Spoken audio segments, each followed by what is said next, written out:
The Darkmoon Greatsword is part of the most recognizable weapons lineage in the whole From Software catalog. This iteration is especially strong, with frostbite buildup and a powerful magical beam.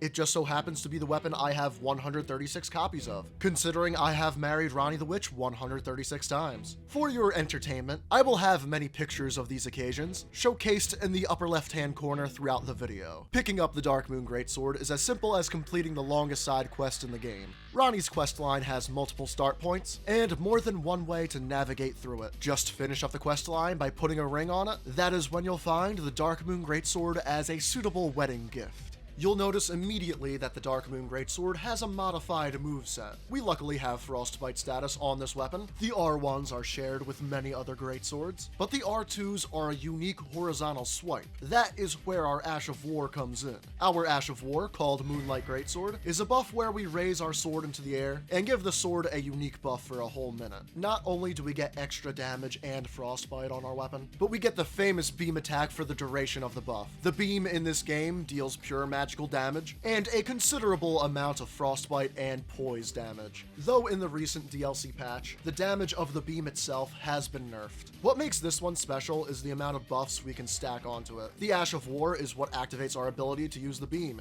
The heavy attack button is what we use to unleash it. This lets the Darkmoon Greatsword stack on heavy attack, charge attack, and Ash of War modifiers. The move, of course, has two parts, the sword and the beam. So moves boosting our R2 attack will only help if we make contact with our sword.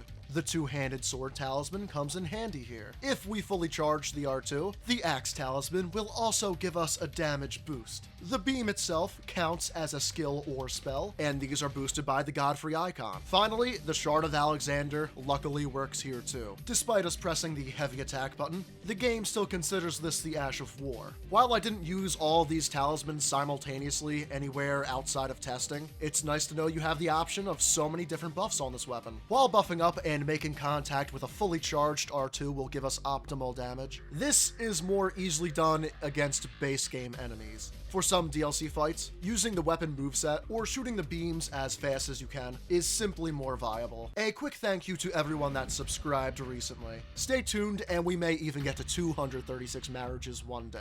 I changed my talismans around a bit for this build. For the hardest of late game fights, I found the Dragon Crest Greatshield for physical damage negation, two-headed turtle talisman for stamina regen, two-handed sword talisman for 15% more damage with our moveset, and the Shard of Alexander for 15% more damage with our Ash of War to be the most optimal loadout. Because of our magic damage, I used the Magic Shroud and Cracked tier in our physique. This increases our magical damage by 20%. The second tier was the Opaline Bubble tier for 15% more damage negation, or the Blood-Sucking Cracked tier for 20% more damage with a bit of health drain. For our stats at RL170, we had 60 Vigor, 30 Mind, 34 Endurance to medium roll with solid armor, 16 Strength, 13 Dexterity, and 80 Intelligence. The Darkmoon Greatsword will not be your fastest method of taking out the bad guys, but it's a great weapon to take advantage of its weird buff situation and its iconic beam attack. By the way, I'm fully aware I've done a video of this weapon a while back. I just wanted to make an updated version of this video and use something I'm familiar with, as patches have changed how this weapon works over the years. Plus, I'll be taking a nice long vacation down the shore this weekend, so Elden Ring time will be limited.